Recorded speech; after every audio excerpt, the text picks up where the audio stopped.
Sí, profe. Muy bien. Creo que ya estamos más o menos la mayoría. Y última vez, recordatorio, chicos, acuérdense del presente por si falta ahí alguno que ande despistado y no lo haya puesto, ¿vale? Excelente. Muy bien. Pam. ¿Dónde está ese botón?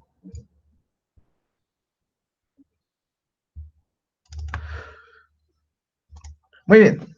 De lo último que vimos fue de esto, ¿no? Estábamos viendo, vamos a hacer un chiqui recordatorio, estamos hablando de aldehídos y cetonas, que son un tipo de molécula o de sustituyente en química orgánica que se caracteriza por tener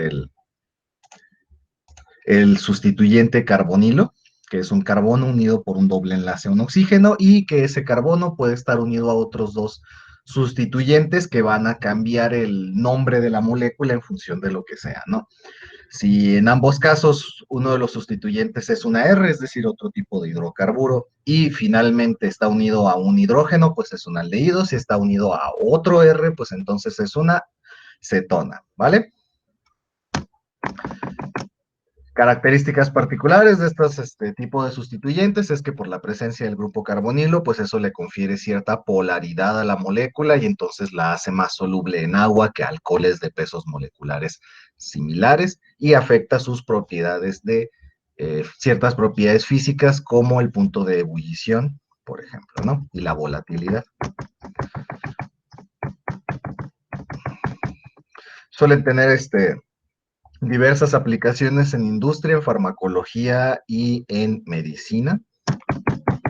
Y chalala, en perfumería también, porque como suelen estar unidas o es muy común que haya este tipo de moléculas unidas a eh, grupos aromáticos o sustituyentes ciclados de carbono, pues eso ha hecho que varias de estas moléculas se encuentren aplicación en perfumería, pero también encuentran aplicaciones para cuestiones hormonales en el cuerpo, por ejemplo, ¿no? Algunas reacciones características que abordamos fueron su oxidación, donde decíamos que solo los aldehídos se pueden oxidar debido a que las cetonas, al tener dos sustituyentes R unidos al carbonilo, eso les confiere mucha estabilidad y por lo tanto, si quisiéramos llegar a oxidar la molécula, terminaríamos por romper los enlaces carbono-carbono, es decir, terminaríamos rompiendo la molécula antes de siquiera llegar a un proceso de oxidación, ¿no?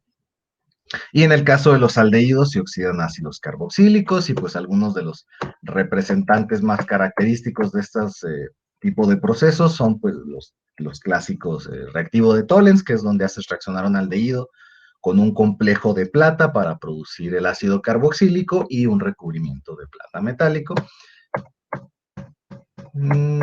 Y el reactivo de Benedict, ahorita que salga, donde utilizas en vez de un complejo de plata, utilizas iones cobre, muchas veces se utiliza sulfato de cobre 2 y produces una vez más el ácido carboxílico perteneciente al aldehído y en este caso produces un óxido de cobre. Y aquí en lugar de observar la formación de un espejo de plata, lo que observas son cambios de coloración que algunos trabajos atribuyen en función del color un cierto rango de concentración del aldehído, ¿vale?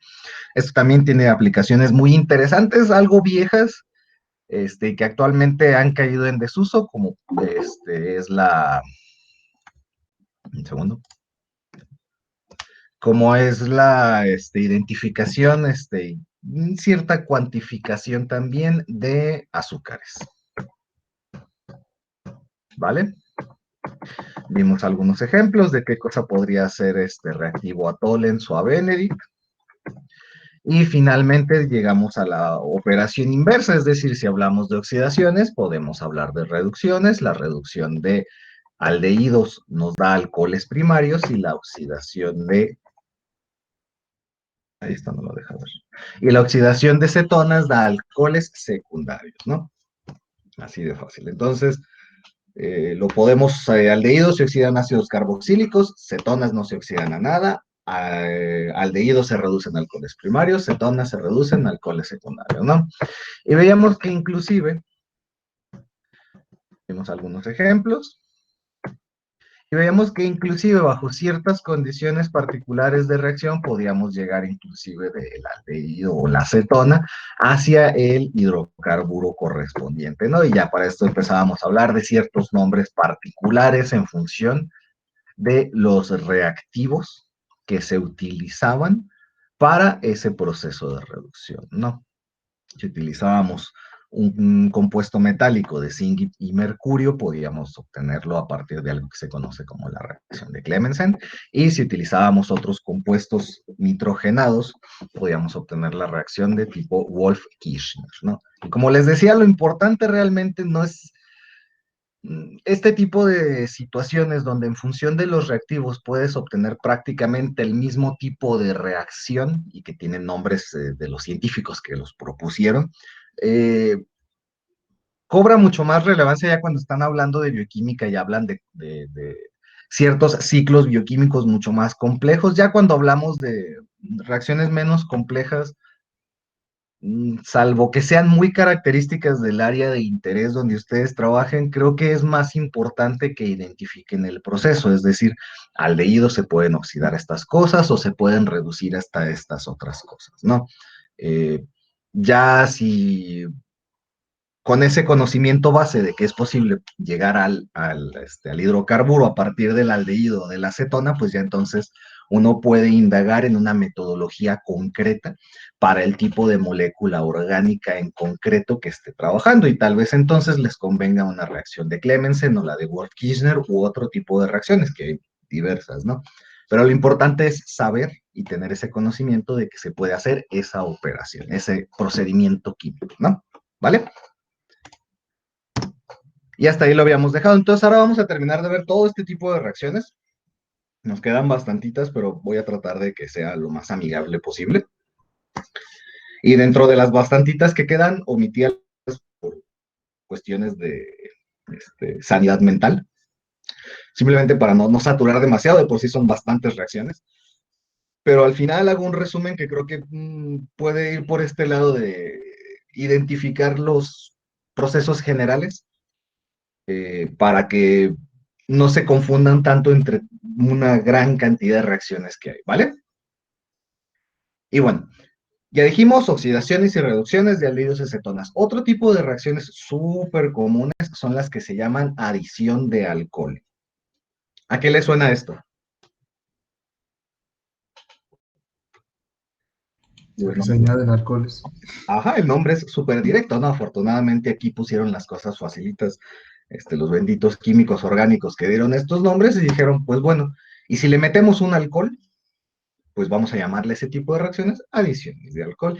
Y literal es lo que pasa, un alcohol completo, comúnmente suele ser un alcohol primario, interacciona con el aldehído o la acetona y el hidrógeno del alcohol interacciona con el oxígeno del grupo carbonilo y el resto del alcohol, el OR, interacciona con el carbono del carbonilo. ¿Esto por qué?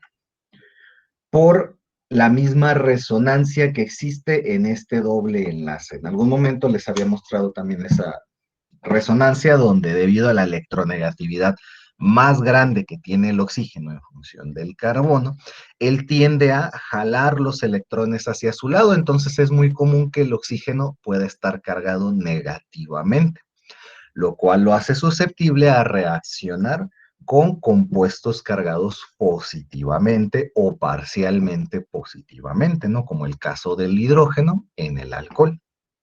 Y lo mismo ocurre, pero pues con los signos contrarios para el carbono, que está cargado positivamente e interacciona con sitios cargados negativamente. Si se fijan, en su totalidad el alcohol se adiciona al aldehído, es decir, una parte del alcohol, el hidrógeno se va al oxígeno y la otra parte del alcohol, el OR, se va a el carbono, ¿no? Y cuando esto ocurre, tiene un nombre concreto esta estructura, que se conoce como el grupo hemiacetal, ¿vale? Ahora, ¿qué pasa cuando es una acetona? Pues pasa exactamente lo mismo. Si se fijan, no cambia en concreto. El hidrógeno del alcohol se sigue adicionando al oxígeno y el OR se sigue adicionando al carbono. Es prácticamente es la misma. La única diferencia es que el grupo que queda al final, en vez de tener es un sustituyente H, tiene un sustituyente R por provenir de una cetona. Y eso hace que su nombre cambie. Y se le conoce como el grupo hemicetal. ¿Sí? Y aquí es donde uno se puede empezar a confundir si es uno o es otro. Para ello, la Yupac es muy noble y dijo, ¿saben qué? Es que estos grupos provienen prácticamente del mismo tipo de reacciones y son prácticamente iguales, entonces es perfectamente aceptable que ya sea para referirse del que proviene de un aldehído o el que proviene de una cetona, cuando encuentren esta estructura, es decir, un carbono unido a un OH, unido a un OR y unido a otros dos sustituyentes, que pueden ser carbono o hidrógeno, se les puede llamar a ambos grupos hemiacetal. De hecho, si en algún momento de su trabajo o sus prácticas laboratorio les toca abordar esto, es mucho más común que encuentren ya la literatura actualizada que simplemente se refiere como grupo hemiacetal para cualquiera de los dos casos, ¿vale? Lo importante, como les digo, es identificar los componentes y de dónde vienen. Es decir, es importante de aquí que si a un aldehído o una acetona, no importa, yo le agrego un alcohol, voy a obtener un grupo hemiacetal. Punto. Y este se va a caracterizar por tener en el oxígeno del carbonilo, que se convierte en un OH, en un alcohol, y se adiciona el otro componente del alcohol, el OR, directamente al carbonilo, ¿no?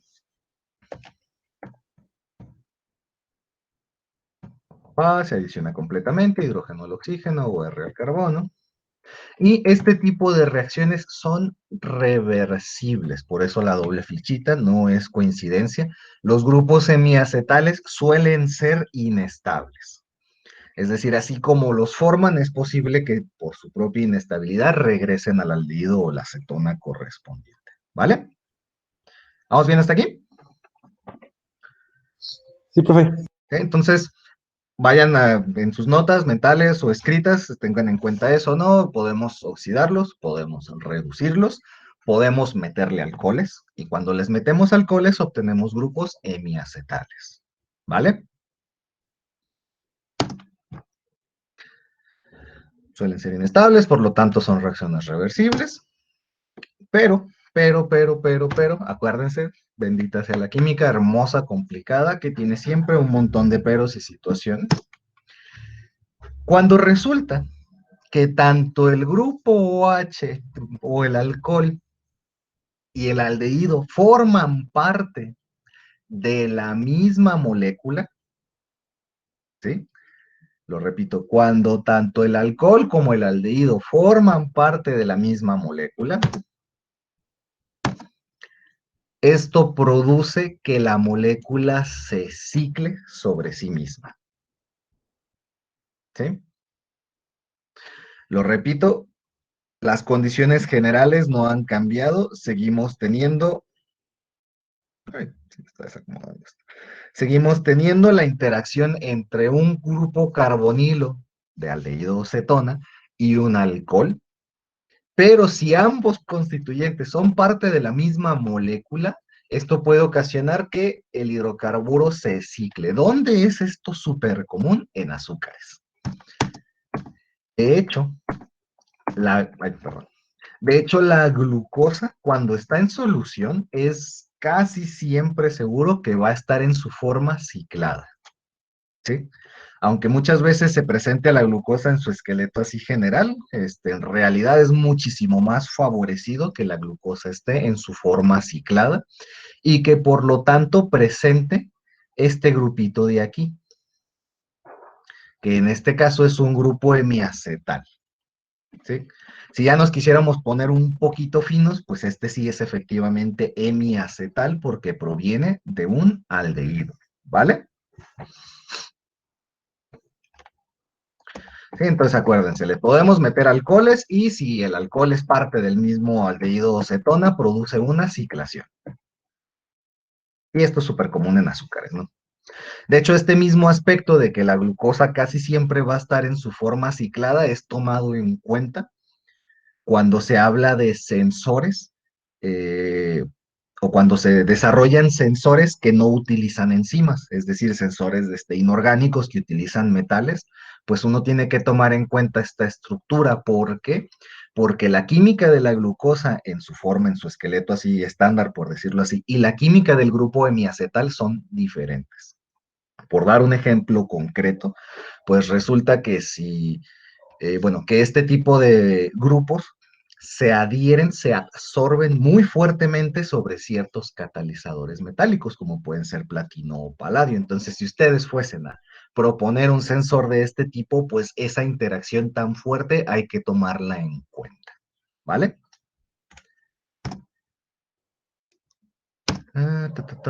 Y bueno, otro de los peros proviene de decir, ¿y qué pasa si les damos unas condiciones extra? Es decir, no solo tenemos un alcohol, sino que además lo tenemos en un medio ácido. Y resulta que este medio ácido lo que va a afectar es principalmente al protón del OH, del grupo hemiacetal, ¿vale? Entonces, tenemos la adición de alcohol normalita, donde el aldehído o la acetona forman el grupo hemiacetal, pero si además lo llevamos a cabo en un medio ácido, es decir, una catálisis ácida, propiciamos que ese protón sea sustituido por otro grupo R, ¿sí? Entonces, de tal forma que el OH del alcohol se lleva al protón y el grupo R lo sustituye en este oxígeno, ¿sí? Y este grupito recibe un nuevo nombre que se conoce como grupo acetal, si proviene de un aldehído, o grupo cetal, si proviene de una acetona, y la Yupagaki vuelve a decir, ¿saben qué? La neta los juntamos en lo mismo. Sigue siendo el mismo caso que con memiacetal, pero pues ahora dan un pasito más, entonces vamos a llamarlos iguales. ¿Vale?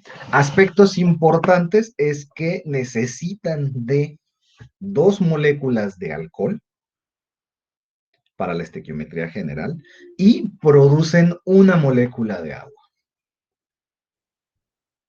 ¿Vale? Entonces, si adicionamos alcoholes, tenemos un grupo hemiacetal, si el sustituyente es un OH y un OR, y tenemos un grupo acetal si los dos sustituyentes son OR. ¿Vale? Como peculiaridades es que este tipo de reacciones que producen a los acetales, a los grupos acetal, solo se pueden llevar a cabo en medio ácido, requieren o consumen 2 moles de alcohol y producen agua. ¿Sí? ¿Sí? ¿No? ¿Sí? ¿No? Sí, profe. Sí, profe. Ok. ¿No se puede regresar tantito a la parte en donde se cicló la glucosa, por favor? Claro que sí. Ándale, nada más permítame verlo. Dame 10 segunditos. Sí. Mientras su compañero termina de tomar las notas que quiera de esto, tengan en cuenta que esto no solo le pasa a la glucosa. De hecho, cualquier hidrocarburo que tenga estas 2 características se puede ciclar. Y entonces esto hace que diferentes, ¿cómo decirlo? Diferentes tipos de aldehídos puedan dar resultados a diferentes tipos de compuestos ciclados, lo cual hace una química muy interesante. Pero, lo que hay que tener en cuenta es que no todas van a ser tan favorecidas como la de la glucosa. La de la glucosa ocurre sí o sí, siempre y cuando tengas agua, ¿no? Casi siempre. Pero ya otro tipo de reacciones de ciclación de hidrocarburos pueden requerir ya unas condiciones más agresivas de acidez o de temperatura o presión. Por Listo. ejemplo, Muchas gracias. si esto fuese, digo, lo menciono porque a mí me tocó hacer eso como parte de un trabajo, ¿no? Si esto en vez de ser el aldehído, también para que tengan en cuenta que la presencia de los aldehídos aumenta la reactividad, fuese otro alcohol, nada más, o sea, que fuese otro sustituyente OH en vez de ser el carbonilo, pues para que ocurra una ciclación de este tipo, ocupan concentraciones altas de ácido sulfúrico, presiones elevadas y temperaturas elevadas, simplemente para ocasionar el mismo tipo de ciclación. ¿Sí? Entonces esto nos habla una vez más de la reactividad incrementada que solo la presencia del carbonilo aporta, ¿no? ¿Vale? La. Hemiacetal, si tiene OH o R, acetal, si solo tiene ORs, ¿vale? Nota muy importante, esto sí tómenlo en cuenta, tiene que ser en medio ácido. Y ahorita vamos a mencionar algo interesante por el hecho de que haya agua presente en esta reacción o producto de esta reacción, ¿vale? Lo que nos lleva a un par de preguntas. Bueno, ya les regalo el primero. Estas moléculas presentan grupos hemiacetal, hemicetal, acetal o cetal. Acuérdense, el hemiacetal es de aldehído, el hemicetal es de cetona, el acetal es de aldehído y el cetal es de cetona. ¿Cuál es cuál? ¿Quién me ayuda? Me regreso tantito para recordarles eso. Cuando tenemos el grupo hemiacetal o hemicetal, lo que tenemos es un OH y un OR, y ya el otro sustituyente nos va a decir si es proveniente de un aldehído o una acetona. Y cuando tenemos el grupo acetal, pues en realidad lo que tenemos son dos ORs. ¿Vale? Esa es la diferencia que existe entre hemiacetal o acetal. Dicho eso, pues el primero no es ninguno porque no tenemos, simplemente tenemos grupos OHs.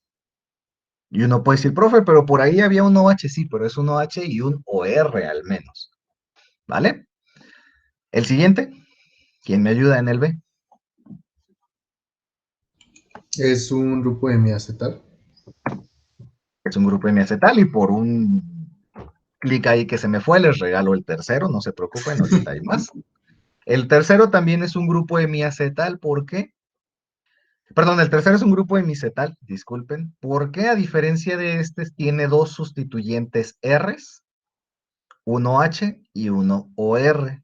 Entonces, el OH-OR le da el prefijo hemi. Y el hecho de que tenga dos sustituyentes R lo convierte en cetal en vez de acetal. ¿Vale? Les decía, no se preocupen, hay más. ¿Quién me ayuda con el siguiente?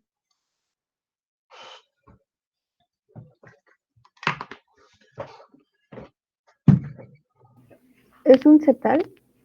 ¿Un grupo cetal? Acetal. Ah. ¿Por qué? Porque si se fijan, este carbono, uno de sus sustituyentes es un H. Entonces tiene un sustituyente CH3, un sustituyente OR, un sustituyente H y un sustituyente OR. Entonces eso lo vuelve un acetal porque proviene de un aldehído. ¿Vale? ¿El que sigue? ¿Es un hemicetal? Ninguno. Tiene el Ninguno. grupo carbonilo, todavía tiene su doble enlace. Ojo, acuérdense, cuando tenemos carbono doble enlace oxígeno, pues ya estamos hablando de que dentro de lo que hemos visto, de que es un aldehído, una acetona o alguna otra cosa ahí rara. O bueno, algún otro derivado del grupo carbonilo. Pero para que sea un hemi o un acetal, no puede tener ese grupo, ese carbono unido a un doble enlace, ¿vale? Entonces, en este caso es ninguno. En este caso concreto estaríamos hablando de un éster, pero eso lo vamos a ver en otra unidad. ¿El que sigue? ¿Quién me ayuda? Es acetal. Efectivamente, tenemos un carbono aquí, esta unión de aquí, que está unido a un OR, a otro OR, no importa que esté ciclado, a otro OR y a otro R. Y finalmente no se muestra, pero su cuarto enlace sería a un hidrógeno, por lo tanto es un acetal. Y el último,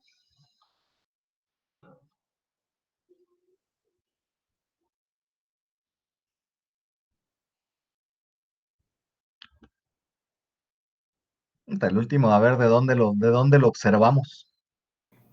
¿Es acetal? Hemiacetal. ¿Por qué? Porque todavía posee, si lo observamos desde aquí, carbono OR, carbono OH, carbono R, carbono H, eso lo vuelve un hemiacetal. ¿Vale? Si se fijan, no pudiéramos decir que este es uno de los sustituyentes porque este no es un OR, es un ROH. Entonces no podemos tomarlo en cuenta para este tipo de estructuras de las que estamos hablando. ¿Vale? Ahí por si alguno pensó que este era un OR, no, es un ROH. ¿Vale? Un alcohol. Ahora, ¿qué pasa? Así como podemos decir que las oxidaciones y reducciones son pues las inversas la una de la otra, lo mismo podemos decir de la adición de alcoholes, pues si podemos meterle alcoholes, también podemos quitárselos. ¿Vale? Ay, perdón. Y es entonces que a ese tipo de reacciones, la inversa de la adición de alcoholes, se le conoce como hidrólisis. A ver, un segundito, reviso notas. Chalalala, la, la, la, la. Ok, ahorita vemos eso. ¿Sí?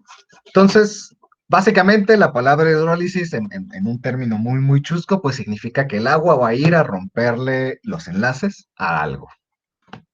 En este caso, la molécula de agua viene y le rompe los enlaces que el grupo carbonilo ganó a través de la adición del alcohol. ¿Sí? Déjenme ver. Ok. Entonces, si se fijan, primeramente, pues, aprovechando la característica de la misma polaridad de la molécula de agua,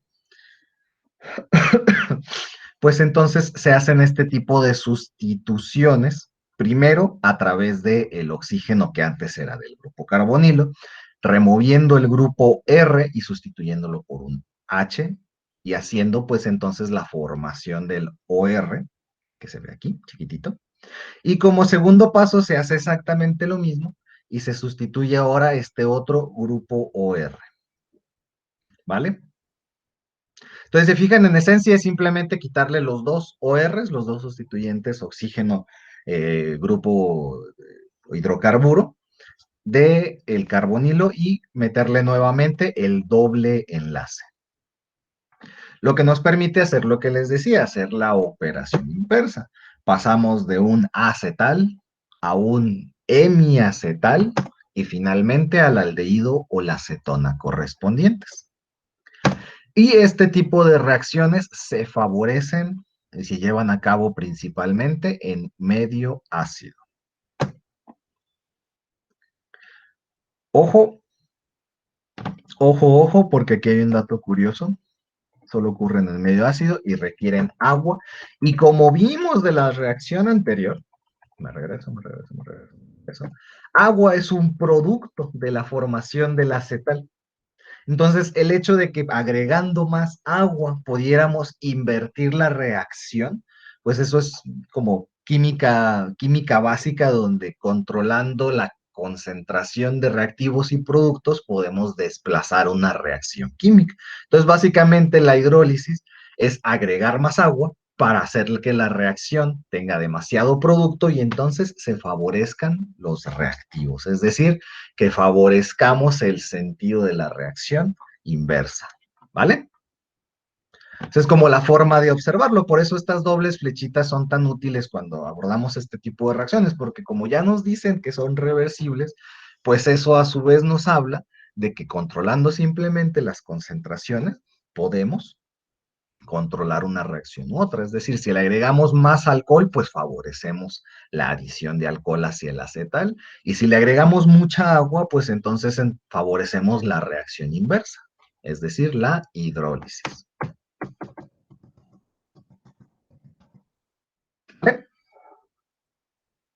Entonces, esto es lo que les decía de que hay que identificar como los procesos. Si tenemos una oxidación, podemos tener una reducción. Si tenemos que le agregamos alcohol, pues también le podemos quitar el alcohol. ¿Sí? Muchas de estas reacciones pues son reversibles y entonces nos dan estas categorías concretas de oxidación de aldehídos. Acuérdense, oxidación de cetonas no, porque son muy estables. Reducción de aldehídos y cetonas a sus alcoholes correspondientes. Adición de alcoholes para formar hemiacetales o acetales. E hidrólisis para regresar hacia los hemiacetales o los aldehídos y las cetonas.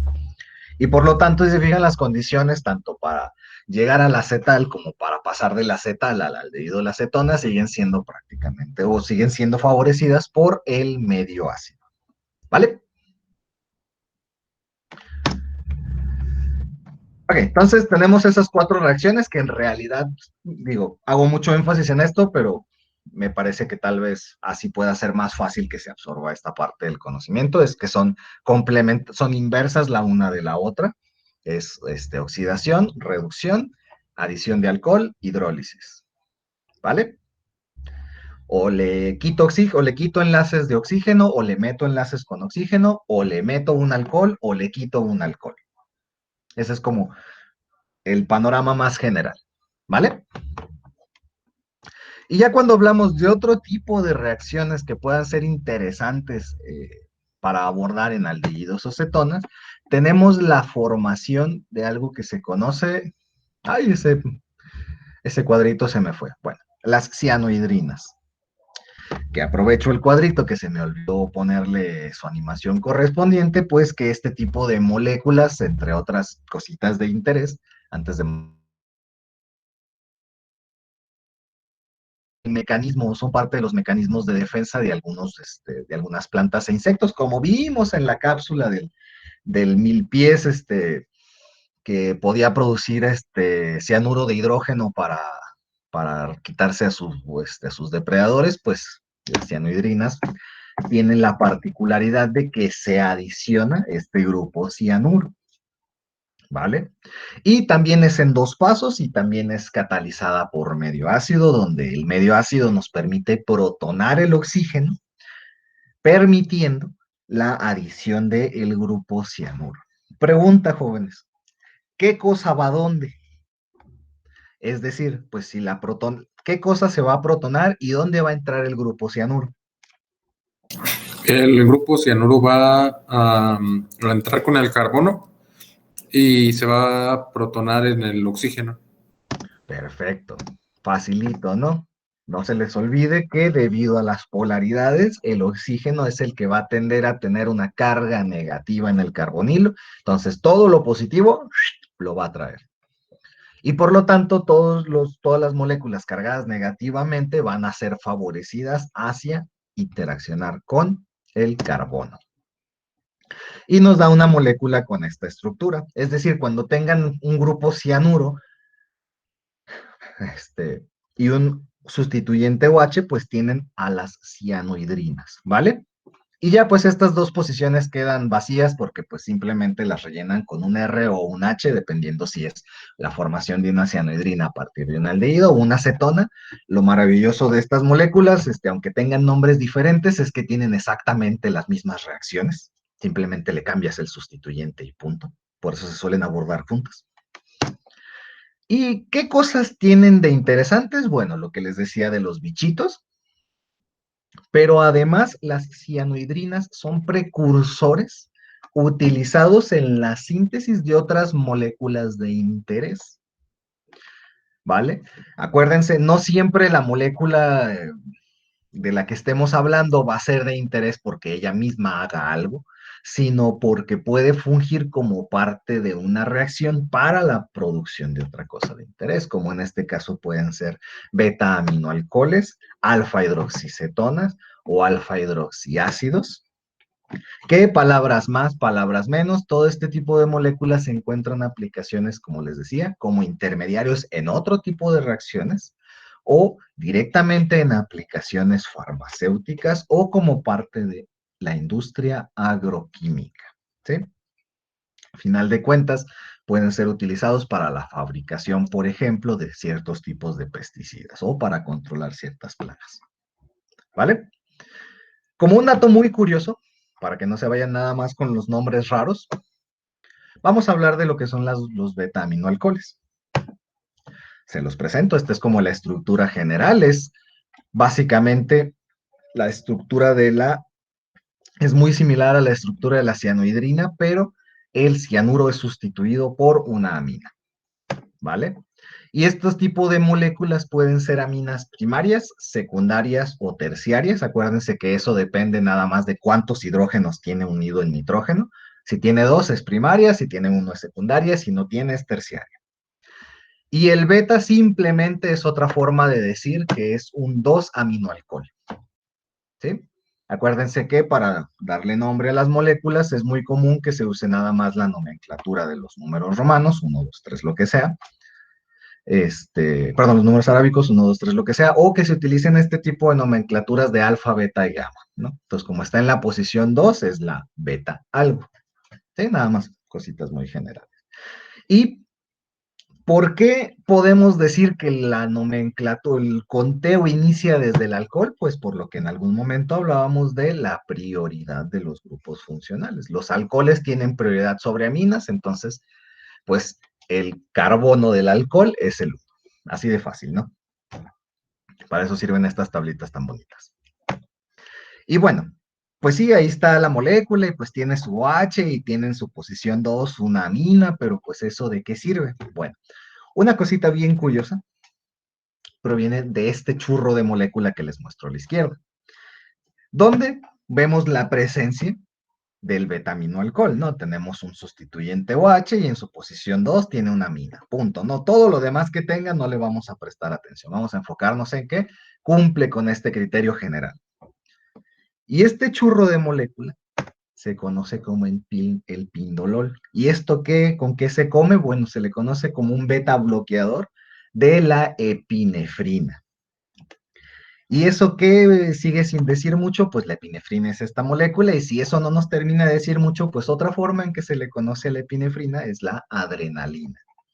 ¿Y para qué nos sirve la adrenalina nosotros como changos evolucionados? ¿Quién dice? ¿Quién dice? ¿Qué nos hace la adrenalina? Le da fuerza. Bueno, Es una consecuencia de, pero ¿qué hace la adrenalina? pues te pone en estado de alerta. Te pone en estado de alerta, ¿y eso qué le hace a tu cuerpo? Le hace algo muy concreto a un órgano muy concreto. Que se acelere tu corazón.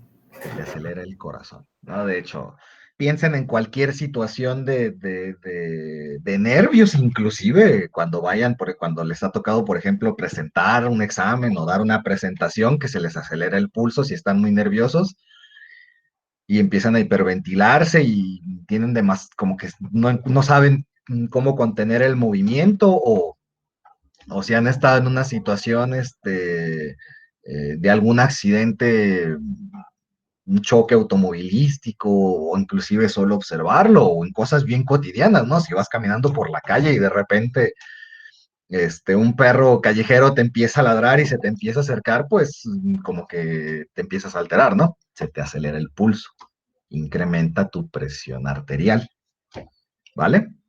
Y todo esto porque, como decías al inicio, ¿no? Te está preparando para hacer algo, ¿no? Para huir o para pelear, lo que tus instintos te terminen diciendo. Y uno dice, bueno, ¿y por qué quisiéramos bloquear una hormona tan importante que nos condiciona y nos prepara para tomar una acción inmediata? Bueno, imagínense que por una malfunción, una malregulación hormonal, pues que ustedes estén constantemente produciendo esta hormona y acelerando su pulso sin estar en ese tipo de situaciones. Pues esto les incrementaría la presión arterial y esto les puede derivar eventualmente en fallas cardíacas. Y es entonces cuando este tipo de situaciones ocurren que los bloqueadores son útiles. En general, la función de un bloqueador para cualquier tipo de hormona es o bloquear los receptores a los que se va a unir la hormona, o interaccionar directamente con la hormona para que ya la hormona no pueda conectarse con el receptor. Es decir, o va a los receptores del órgano principal que vayan a afectar, o va directamente hacia la hormona y le bloquea sus conectores, ¿no? Cualquiera de los dos mecanismos suele atribuirse a los bloqueadores de hormonas. Un video bien coqueto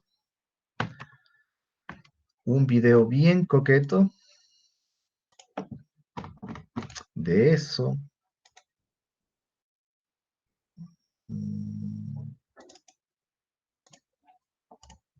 Es este.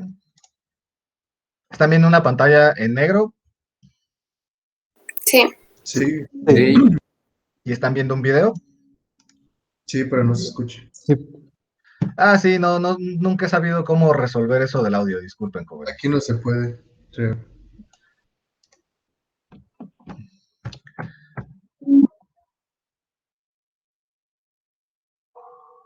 ¿Siguen viendo el video? Sí, Esto es lo importante. Dejen ver si puedo hacer el zoom, si me deja. Y aquí es donde ejemplifican en 3D esta acción de los bloqueadores. Y justamente están hablando en particular también de la epinefrina. Cómo acelera tu ritmo cardíaco. Y un beta bloqueador lo que va a hacer es que se va a ir al receptor, se va a adherir a él, no va a desencadenar la reacción de la adrenalina, pero va a evitar que la adrenalina u otras hormonas similares interaccionen con el receptor. Y entonces, al no tener la reacción que desencadena esta hormona, el ritmo cardíaco baja. Me gustó mucho ese video porque está bastante visual, valga la redundancia. ¿Vale? Vamos aquí. Ok.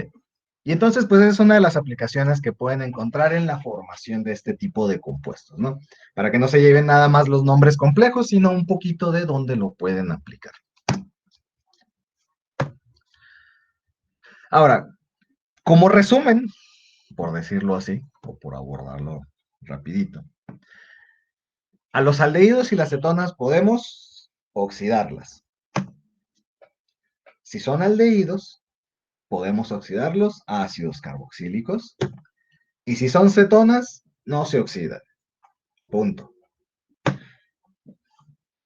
Algunas técnicas relevantes para esto, pues son las técnicas del reactivo de Tollens y el reactivo de Benedict, ¿no? Que nos ayudan a identificar cualitativamente a los aldehídos, y en algunos casos se pueden modificar tantito para que sean cuantitativas. Asimismo, podemos reducirlas, donde un aldehído se reduce a un alcohol primario y una cetona se reduce a un alcohol secundario. ¿Vale? Y además, pudiéramos dar un siguiente paso donde podemos inclusive reducirlos aún más hacia los alcanos correspondientes. ¿Sí? Pero ya estos son reacciones ya muy específicas, como las que mencionábamos de Clemensen o las de Wolff-Kirchner, ¿no? Y de hecho hay bastantitas más, en función de los agentes reductores que se utilicen o las condiciones de operación, o si favorecen para formación de cadenas de hidrocarburos o compuestos ciclados o aromáticos. Bueno, ya hay nombres concretos para este tipo de reacciones. Pero lo importante es recordar estos aspectos generales. Podemos oxidarlos hacia ácidos carboxílicos, solo si son aldehídos, podemos reducir los alcoholes primarios o secundarios, o inclusive podemos reducirlos hasta alcanos. ¿Vale? Además de eso, podemos hacerles adiciones de alcohol. Vamos a estos grupitos que se caracterizan por el OROH, y pues ya este último sustituyente es si viene de un aldehído o una cetona,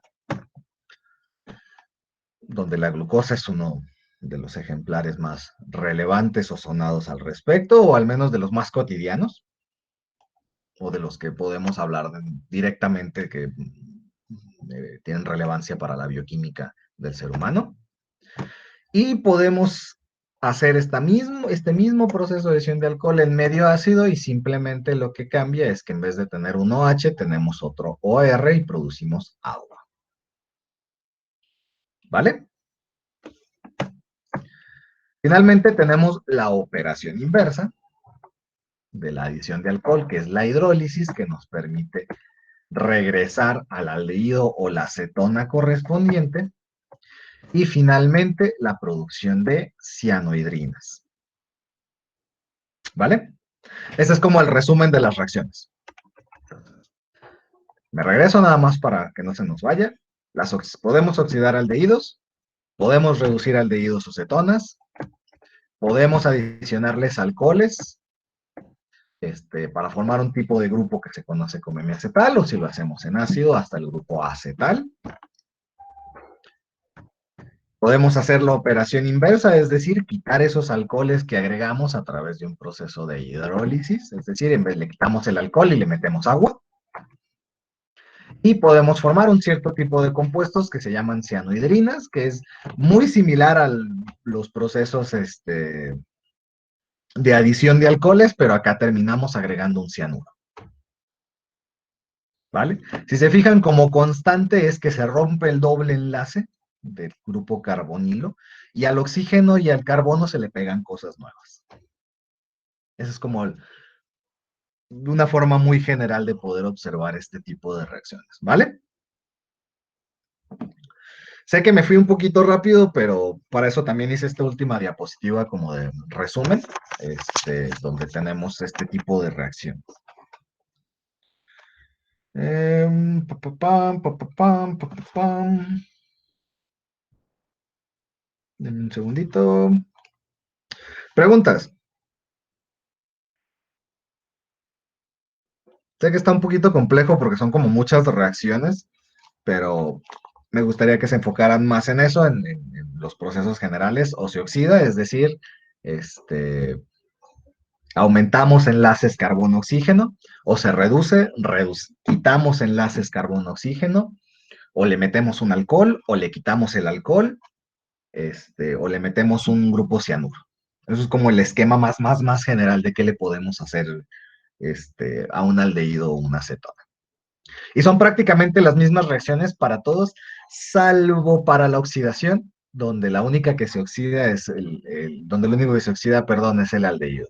Nada más, esa es la única distinción entre todas estas reacciones para aldehídos y cetonas. Todas se llevan a cabo de la misma manera, la única peculiaridad es que al momento de oxidarlas, solo el aldehído se oxida a un ácido carboxílico, mientras que la acetona no se oxida. Y si quieres forzar que se oxide, pues terminas rompiendo los enlaces carbono-carbono, es decir, terminas partiendo la molécula. ¿Vale?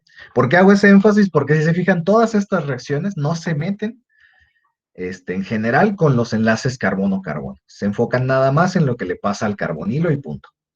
Ya cuando rompes cadenas carbono-carbono, ya son procesos bastantito más rudos, ¿vale? ¿Dudas, preguntas, comentarios?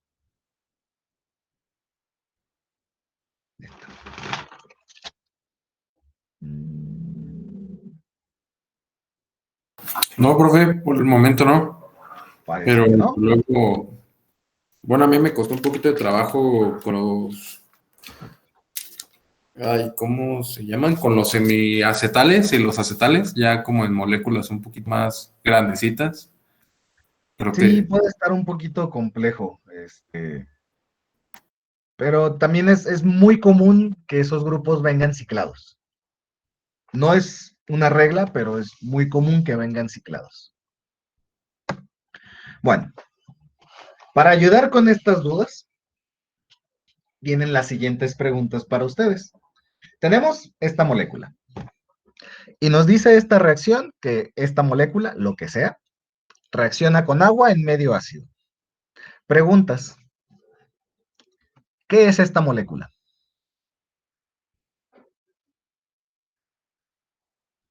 No me interesa el nombre completo de la molécula, lo que me interesa es que me digan qué grupo funcional tiene en función de lo que ya vimos.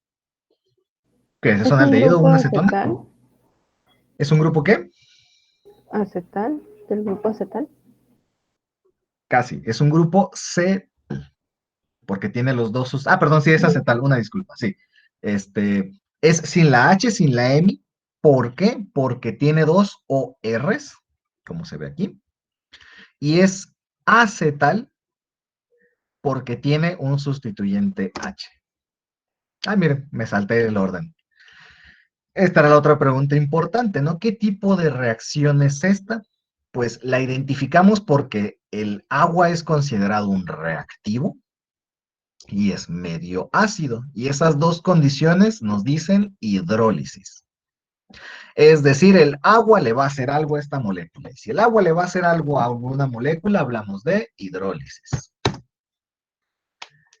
Y tengo todo alterado el orden de cómo aparecen los textos, perdonen. Como es un grupo acetal, pues el producto de la hidrólisis va a ser un aldehído, como se ve aquí. ¿Por qué? Porque como ya identificamos que uno de los sustituyentes es un hidrógeno, pues eso nos va a llevar a un aldehído. Y a la producción final de los alcoholes que están sustituyendo o que están adheridos al oxígeno, ¿sí? Aquí en realidad para que esta ecuación esté balanceada aquí tendría que tener un 2 porque se produce un alcohol de esta parte que se remueve y otro alcohol de esta otra parte que se remueve. ¿Vale? Y así es como podemos identificar la primera reacción. No, vemos qué reactivos están involucrados y eso ya nos da información sobre qué podemos esperar. Ahora, en esta siguiente reacción, ¿qué tipo de reacción es esta? Pues tenemos una acetona y... Uy, Metanol. un metanol. Y un alcohol. Un alcohol, Ajá, ¿qué tipo de reacción es esa? Pues adición de una alcohol. adición de alcohol. Es una adición de alcohol. ¿Y qué es lo que podemos esperar que le pase a esta molécula? Que como ya bien dijeron, es una acetona. ¿Por qué? Porque tiene el carbonilo y tiene dos sustituyentes R. ¿Qué es lo que podemos esperar como producto? Un grupo hemicetal. Exacto. ¿Y por qué un grupo hemicetal y no un grupo cetal? Porque no está en medio ácido. Exacto, porque la catálisis no es ácida, y como no es ácida, no podemos dar ese paso extra hacia el cetal, ¿no? Y esta es la forma que tendría un OH, un OR y lo que sea que ya tuviera la acetona de inicio. Ahora, ¿qué pasaría si lo hiciéramos en medio ácido? Pues como bien mencionaba ahorita su compañero, pues ya pudiéramos dar el paso extra hacia el cetal, y este OH es el que se convertiría en OR. Dado que tenemos exactamente el mismo alcohol para ambos procesos, suponiendo que no hiciéramos nada intermedio, pues entonces tendríamos los dos ORs exactamente iguales. ¿Vale? Y entonces tenemos la hidrólisis para pasar de un cetal o hemiacetal al aldehído o la acetona, o tenemos la adición de alcohol, pues para pasar al revés, del aldehído hacia el cetal o el hemiacetal. Y es justo lo que se ejemplifica acá. Si tomáramos exactamente esta misma molécula y le agregáramos un montón de agua a la reacción, y ácido también, digo, si tomáramos en cuenta estas condiciones base y solo le agregamos agua, pues sí, le estamos agregando el agua, pero estamos disminuyendo la concentración de ácido. Entonces tenemos que agregar más agua y ácido a la reacción, y solo con eso favoreceríamos que la reacción se llevara a cabo en su sentido inverso, es decir, que pasáramos del cetal hacia la acetona, llevando a cabo una hidrólisis. ¿Sí? Si ustedes fuesen a hacer esto en laboratorio de manera muy chusca, pues sería exactamente eso, ¿no? O sea, agregan su alcohol y su medio ácido. Muchas veces el medio ácido es un ácido sulfúrico, puede ser también un ácido clorhídrico. Ahí también tendrían que ver qué ácido agregar para que los aniones no interfieran con la reacción. Pero bueno, en fin, agregamos nuestro ácido llevamos a cabo la reacción, obtenemos nuestro cetal, y pues si le empezamos a agregar más agua y más ácido, vamos a favorecer el sentido inverso de la reacción, ¿vale? Suena un poco chusco, pero esa es la esencia de este tipo de reacciones. Obviamente hay que tener algo de cuidado, ¿no? Ahora, ¿qué tipo de reacción es esta?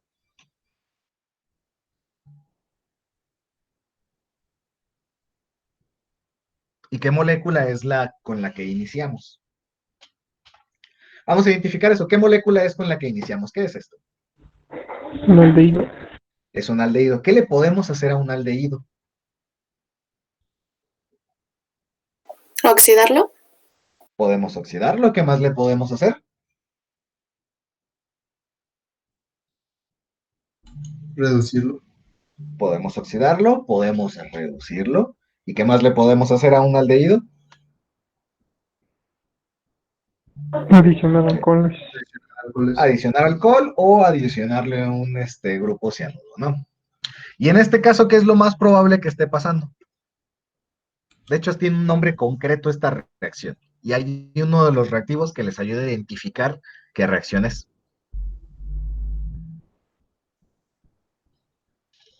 Se le está adicionando. ¿Es un reactivo de Tolen? De Tollens. Es un reactivo de Tollens, es un aldehído, como decíamos, y es un proceso de oxidación que nos va a dar esto, el ácido carboxílico, y el reactivo de Tollens es el proceso que le conoce. ¿Por qué decía que se observara muy bien el detallito? Porque tenemos plata. Comúnmente, o visualícenlo de esta manera. Si están agregando un óxido de plata, la plata que pertenece a este óxido está pues, en un estado oxidado, ¿vale? Y toda molécula o ion o átomo, todo lo que está ya oxidado, puede regresar a su proceso anterior, es decir, puede reducirse, ¿sí? Y cuando algo se reduce, propicia una oxidación en otra cosa, que es lo que comúnmente se conocería como un agente oxidante, ¿sí? Cuando una molécula, un átomo, un ion o algo se reduce, propicia la oxidación de otra cosa, ¿sí? Y por lo tanto es un agente oxidante. La plata ya está oxidada, entonces no la vamos a poder oxidar más. ¿Qué es lo más probable que pase en un sistema que coloquemos? Pues que se reduzca. Uno podría decir, bueno, profe, pero hoy tenemos agua. Pues sí, pero está en medio alcalino.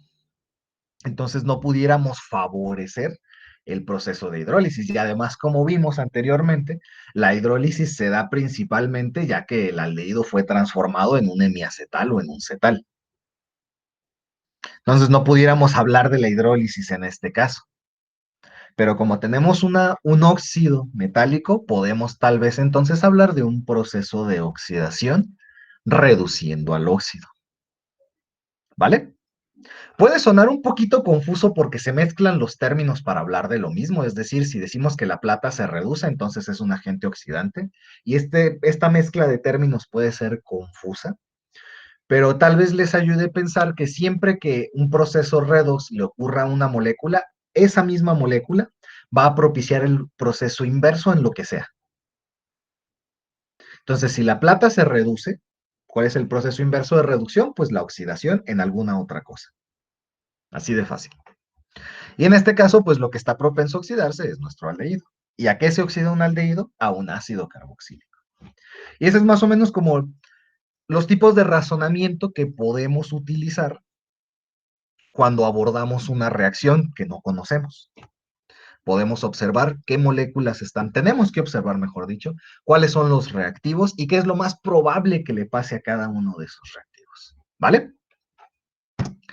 Ahora, si tomáramos exactamente la misma reacción y en vez de ser un aldehído lo volvemos una acetona, ¿qué va a pasar? Nada. No pasa nada, porque como dijimos varias veces, las acetonas no se oxidan. ¿Sí?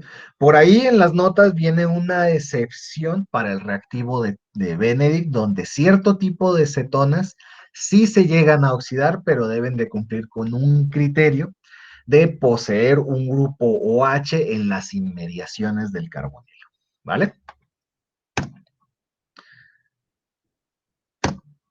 Y bueno, ahorita voy a eso. Nada más para cerrar este aspecto de cómo podemos observar las reacciones, vamos a regresarnos un tantito mucho a estas de aquí. Justo ese enfoque es el que nos permite, bueno, o es el que nos ayuda a observar esta reacción y decir que lo más probable es que se lleve a cabo una reducción. ¿Por qué?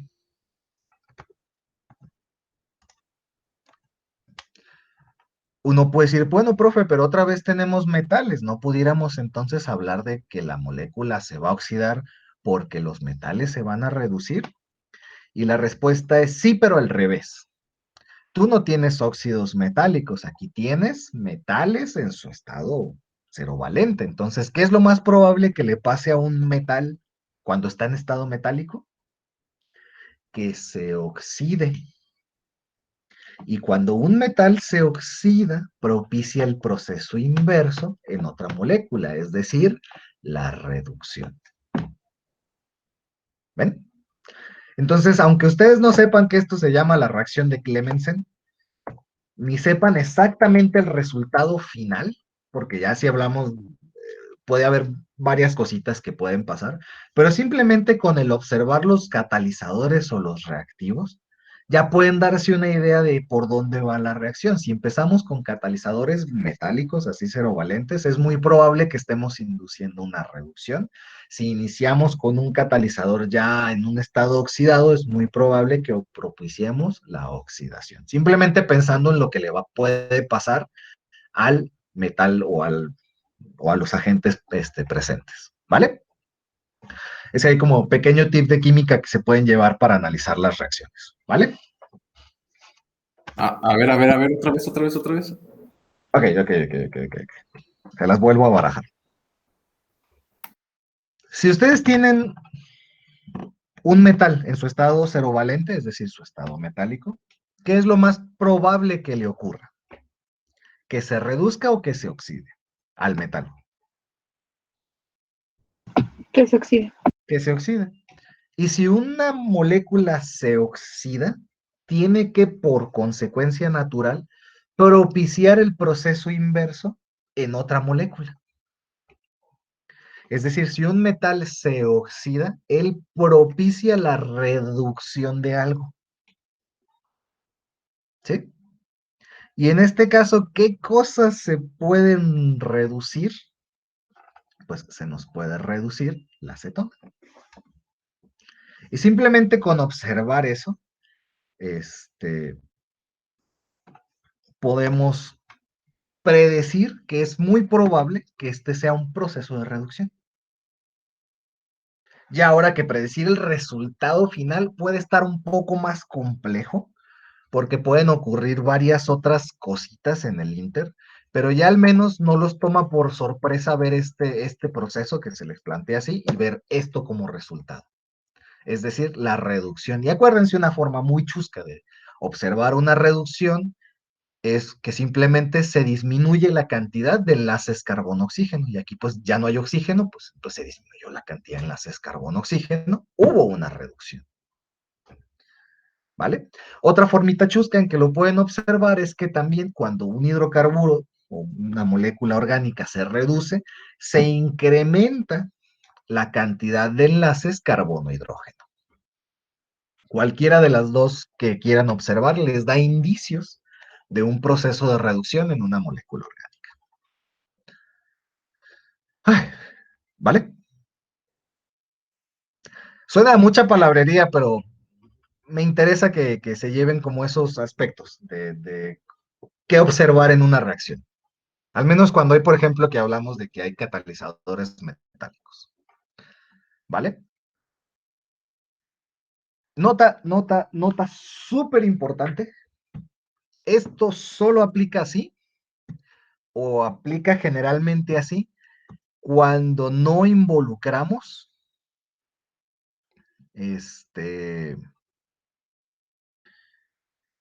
cuando no involucramos ni voltajes ni corrientes. Ya cuando involucramos voltajes y corrientes ya la cosa se puede poner más loca. Pero cuando solo hablamos de este tipo de catálisis inorgánica es más común que se lleve a cabo de esta manera. ¿Vale?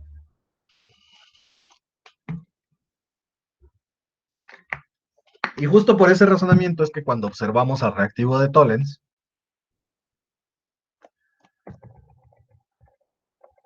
vemos que partimos de un óxido y esto ya nos da la idea de que el óxido se va a reducir propiciando la operación inversa, una oxidación en lo que sea que tenga presente.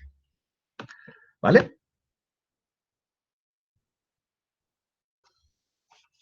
Sí, profe. Ok. Llévense como esa pieza de información. Ahora, ya hablamos mucho de qué podemos hacerle a un aldehído y una acetona. Podemos oxidarlos, podemos reducirlos, podemos meterle alcohol, podemos quitarle alcohol, o podemos meterle grupo cianuro, ¿no? Así como lo más general. Pero luego viene la otra pregunta, es, bueno, ¿y cómo podemos obtenerlas? ¿Cómo podemos obtener aldehídos y cetonas para empezar? Y algunas de las opciones ya las vimos implícitas, es decir, pues podemos oxidar alcoholes, podemos llevar a cabo otra reacción que se conoce como la reacción de Friedel-Crafts. Es lo que les digo, hay ciertas reacciones muy específicas que ya por tradición o por convención se suelen referir con el nombre de los científicos que las proponen. Podemos hacer un proceso de ozonólisis de alquenos. Esto suena así como bien rimbombante, pero ozonólisis es simplemente utilizar ozono. ¿Y el ozono es qué? Es un agente oxidante. El ozono propicia la oxidación de lo que sea. Entonces, pues, si hablamos de que a una cadena de carbonos la vamos a oxidar, le vamos a meter oxígenos, pues es probable que tengamos la formación de un carbonilo. ¿Vale? Podemos hacer la hidratación de alquinos o podemos ya, este es un proceso ya un poquito más extenso, podemos también hacer la reducción de otros compuestos que ya posean el grupo carbonilo o que sean semejantes, como son los cloruros de acilo, los ésteres, los nitrilos y los ácidos carboxílicos. Como vimos, pues si podemos pasar de un aldehído a un ácido carboxílico por proceso de oxidación, pues podemos hacer exactamente lo mismo, pero al revés, reducir un ácido carboxílico para obtener un aldehído. Lo que les digo, muchas reacciones son inversas, es decir, como ya vimos, si podemos oxidar alcoholes, si podemos reducir aldehídos a alcoholes, podemos oxidar alcoholes a aldehídos. Si podemos reducir aldehídos a alcanos, alquenos o alquinos, pues podemos oxidarlos para producir aldehídos. ¿Se fijan? Es ir de un lado a otro en el sentido de una reacción, pero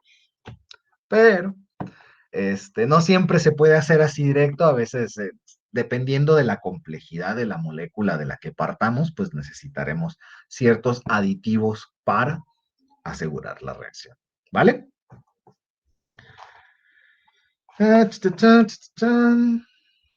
Denme un segundito.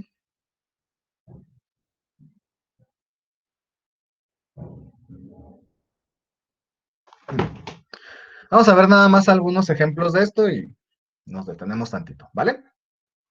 Porque yo sé que es bastantita información para una sola clase.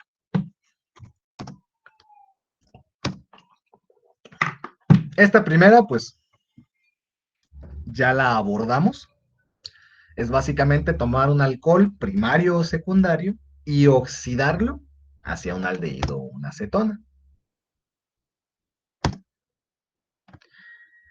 Ojo, como mencionábamos en su momento, pues los aldehídos son fácilmente oxidables hacia sus ácidos carboxílicos respectivos, y este es uno de los motivos por los que mencionábamos que trabajar con aldehídos tiene que hacerse de preferencia o muy rápido o en atmósferas inertes, porque si no terminamos oxidando pues buena parte del reactivo que estemos trabajando, ¿sí? y que por eso los aldehídos suelen tener aromas desagradables, no por el aldehído en sí mismo, sino por el ácido carboxílico que se forma de la oxidación del aldehído al contacto con el aire del ambiente. No hay que olvidar que el aire contiene oxígeno, por lo tanto, el aire así normalito puede fungir como agente oxidante.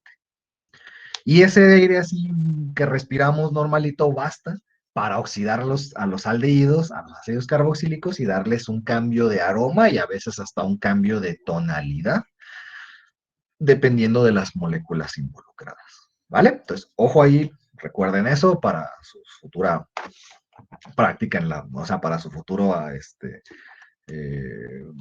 cuando les toque estar en laboratorios, cuando trabajen con aldehídos, pues tomen esto en cuenta, ¿no? Y una forma, ya hablando ya concretamente, en que podemos llevar a cabo la síntesis de un aldehído, sin arriesgarnos a que se llegue a la formación del ácido carboxílico, es usando cierto tipo de moléculas. En este caso se puede utilizar el clorocromato de piridinio, perdón. Y este agente te va a permitir oxidar al alcohol, pero no al aldehído. Es decir, es un agente oxidante lo suficientemente fuerte como para oxidar al alcohol, pero no al aldehído. ¿Vale?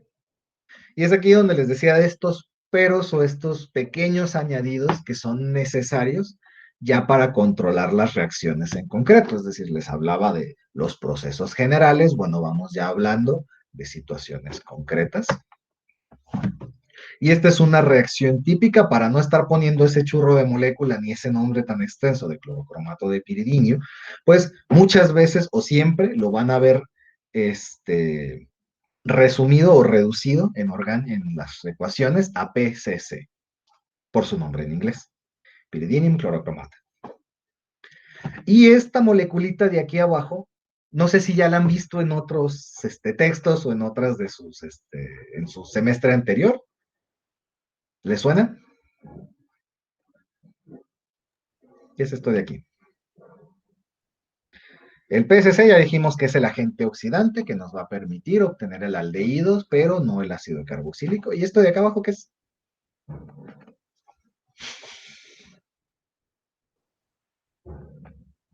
Sumamente utilizado en química orgánica. ¿Todavía me siguen escuchando o se me cayó el internet? No, profe, sí, sí, aquí andamos. Perdón, Estamos pensando.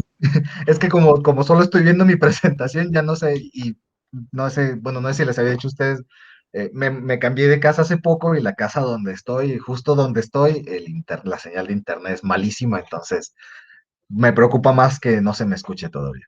Entonces, ¿lo han visto? Si no lo han visto, pues digan que no lo han visto, no pasa nada. es cloruro de metileno, ¿no? Diclorometano. Ah, Es el Casi. nombre más coqueto, ¿no? Dos cloros y un metilo, pues diclorometano. Es el nombre coqueto con el que lo van a encontrar. A veces en vez de que les pongan la molécula, les van a poner DCM, por sus siglas de la palabra. ¿Y qué función cumple el diclorometano aquí?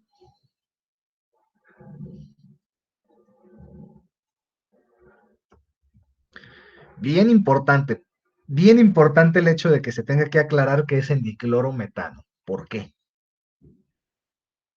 ¿Qué hace el diclorometano?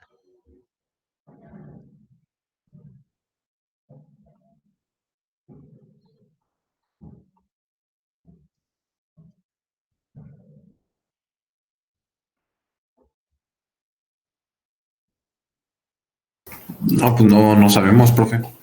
¿Nadie de plano? ¿No le suena algo? Si ¿No tomaron podría estar nota de funcionando las como cosas, disolvente?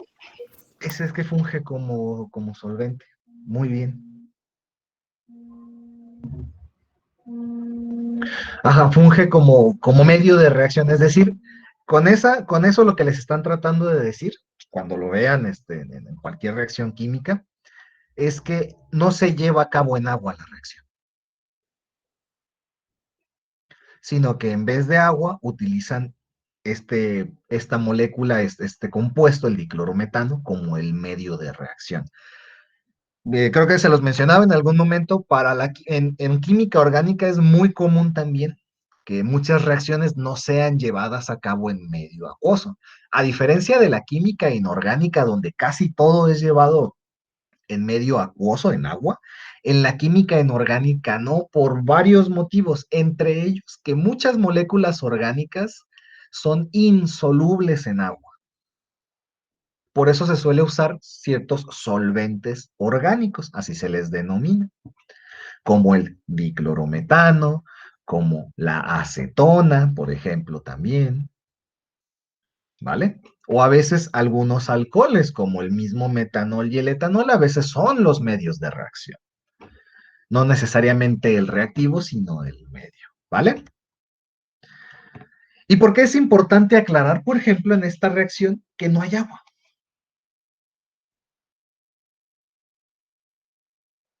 ¿Qué nos puede hacer el agua si estuviese presente? Es un solvente prótico, bueno, un disolvente prótico. ¿Y qué le puede hacer a la reacción? Para ser concretos. Miren la reacción e imaginen que además tienen agua.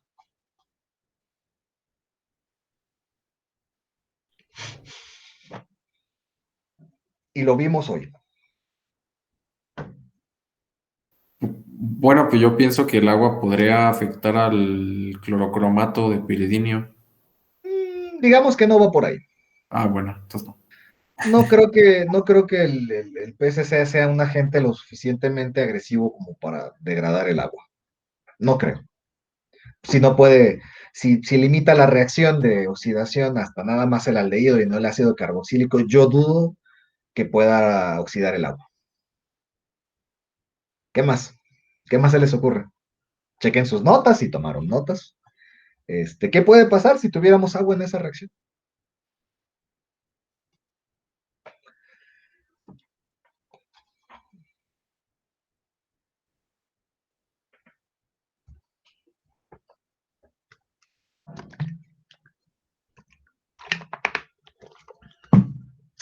¿Se dan por vencidos? ¿Nadie?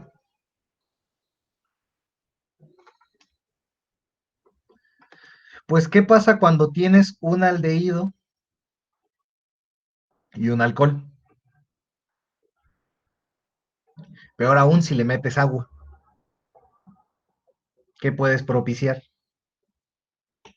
La hidrólisis de acetales. La adición del alcohol. En medio ácido. También puede ocurrir aunque no tengas medio ácido. Por eso era, ojo, ojo, ojo, ojo, ojo.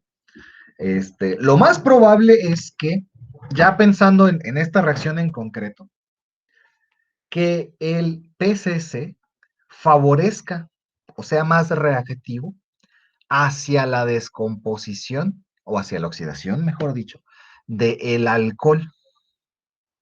Entonces, todo el alcohol presente va a reaccionar primero con el agente oxidante antes de buscar reaccionar con el aldehído. ¿Vale? Por eso luego hay que controlar ciertas cositas. Y es lo que veíamos aquí. No están lejos. Que si tenemos un aldehído, una acetona y un alcohol, pues el alcohol puede adicionarse al aldehído de la acetona.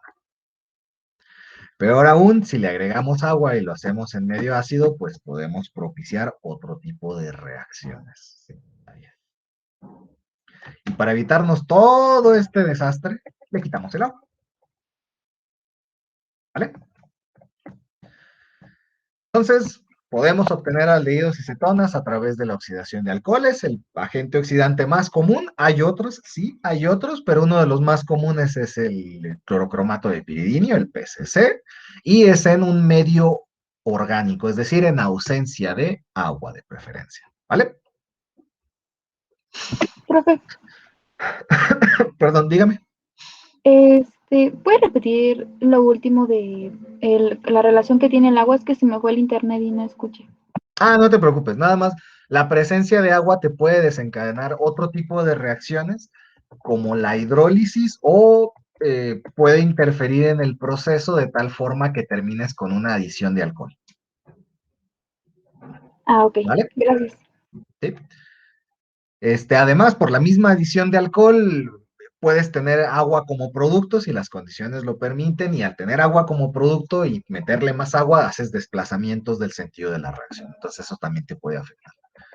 Entonces, una manera en la que podemos eliminar ese tipo de interferencias, pues es simplemente le quitamos agua y para tener un medio de reacción, la sustituimos por otra molécula, otra sustancia, que es muy comúnmente el diclorometano.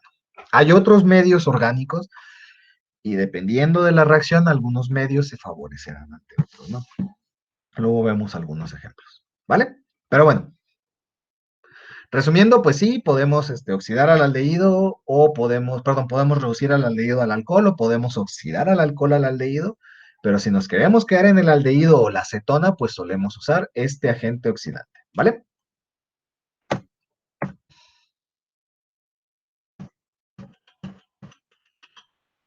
Si queremos usar otro agente oxidante diferente con el que pudiéramos obtener tal vez también analdehído o una acetona, pues podemos utilizar el dimetil sulfóxido.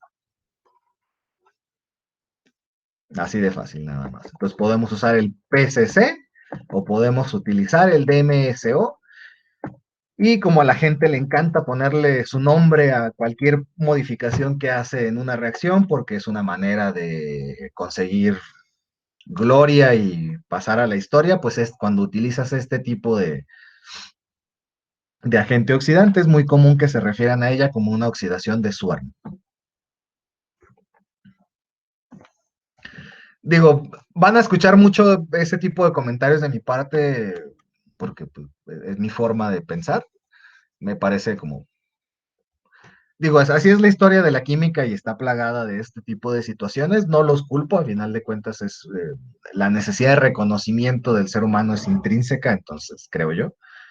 Entonces es muy normal que la gente le ponga sus nombres a sus procesos o reacciones. Abundan, abundan, abundan, abundan. ¿Quién sabe, no? Si algún día yo hiciera lo mismo, tal vez le pondría mi nombre a lo que sea que hice y si ustedes también tal vez lo hagan, ¿no? Digo, no tiene nada raro. Simplemente a lo que voy, regresando a lo que es importante de la clase, podemos utilizar el PCC o podemos utilizar el dimetil sulfóxido como agente oxidante. En cualquiera de los dos casos podemos ajustar la reacción para obtener un aldehído o una acetona. Recuerden nada más, lo importante es el alcohol del que partimos. Si es primario, es aldehído. Si es secundario, es cetona.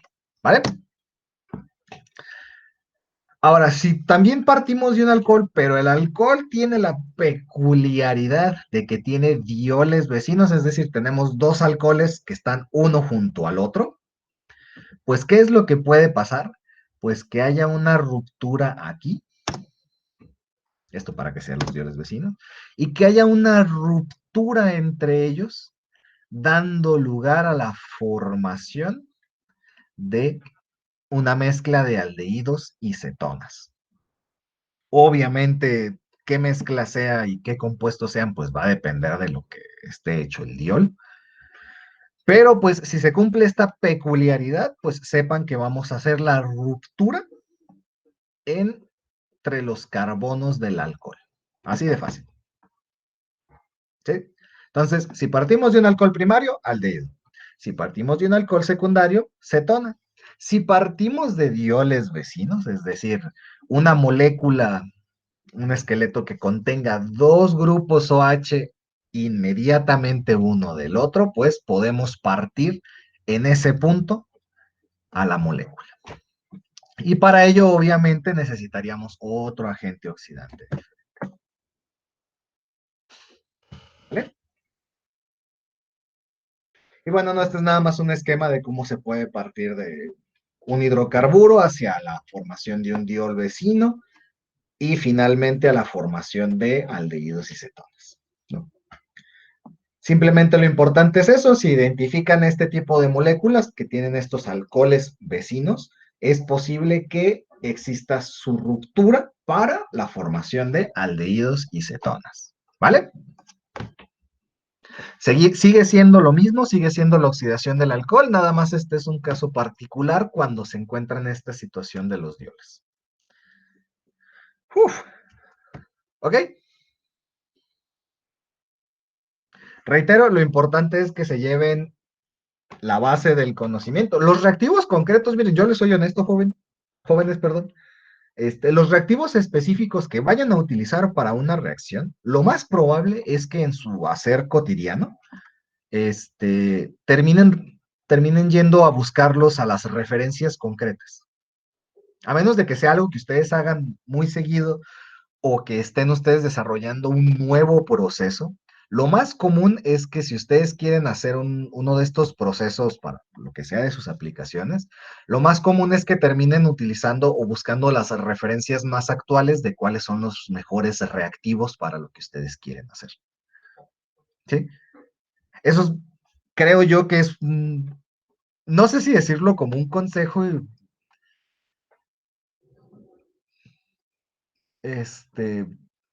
o irresponsable, o no sé cómo manejarlo, pero a mi criterio, el saberse de memoria todos los reactivos, pues es un plus, pero no creo que sea una necesidad, salvo que en su hacer cotidiano, ese tipo de reactivos sean la norma.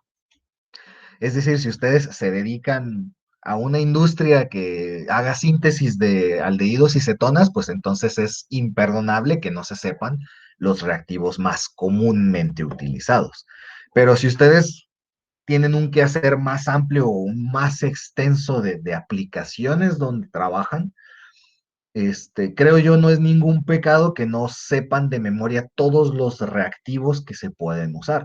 Tal vez los más comunes, tal vez el PCC o el DMSO o el diclorometano, pero de ahí a que se sepan todos lo veo yo menos factible.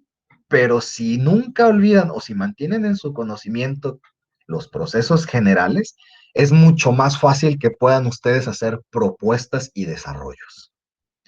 Ya los específicos de cuál reactivo, cuál pH, cuáles concentraciones, pues esos ya se investigan, se revisan bibliografías, referencias y se estipulan para un proceso en concreto. Pero si ustedes nunca pierden ese conocimiento base de cómo partir de un alcohol hacia un aldehído o cetona y ciertas cosas, nada más digo, no es por darle demasiada importancia a aldehídos y cetonas, simplemente es porque es el tema. Creo yo que eso los vuelve más competentes que si se saben solo de memoria todos los nombres de los reactivos. Es muy común que a veces uno se aprende de memoria N nombres, pero si no entiende el trasfondo del proceso, de nada les sirve, ¿vale? Por eso van a ver que muchas veces me enfoco mucho más en los procesos concretos. Bueno, quitando un poquito eso de lado, bueno, si es alcohol primario, aldehído, si es alcohol secundario, cetona, si hay dos alcoholes uno junto al otro, que eso recibe el nombre o la denominación de dioles, porque son dos, y vecinos, porque está uno junto al otro, pueden obtener una ruptura de ese enlace carbono-carbono y dar lugar a aldehídos y cetonas, o mezcla de ambos, o una molécula, o pueden romper una molécula ciclada para obtener un esqueleto diferente, ¿no? Ay, ay. ¿Vale? ¿Se entiende ese aspecto?